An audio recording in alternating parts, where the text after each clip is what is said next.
ఈ డిజిటల్ యుగంలో ఏ చిన్న వస్తువు కొనాలన్నా, ఏ షాపింగ్ చేయాలన్నా యూపీఐ పేమెంట్స్ తప్పనిసరి అనే సందర్భం కనిపిస్తోంది.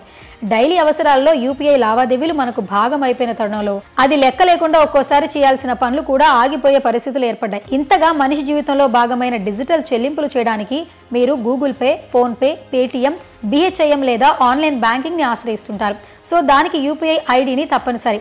ముఖ్యంగా డిజిటల్ చెల్లింపు యాప్ల ద్వారా లావాదేవీలు చేయడానికి యూపీఐ ఐడి అవసరం ఉంటుంది.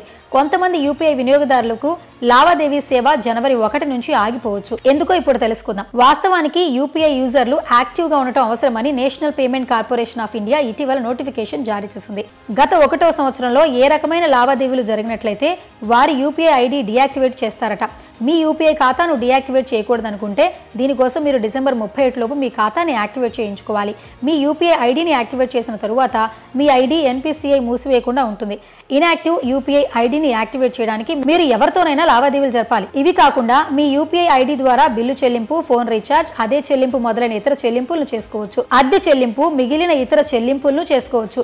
మీరు ఈ పని డిసెంబర్ 31, 2023 లోపు చేయాల్సి ఉంటుంది. తప్పుడు లావాదేవీలు నిరోధించడానికి యూపీఐ ఐడి కోసం NPCI కొత్త మార్గదర్శకాలను జారీ చేసింది. దీనివల్ల లావాదేవీ ప్రక్రియ తప్పు వినియోగదారుకు చేరదు.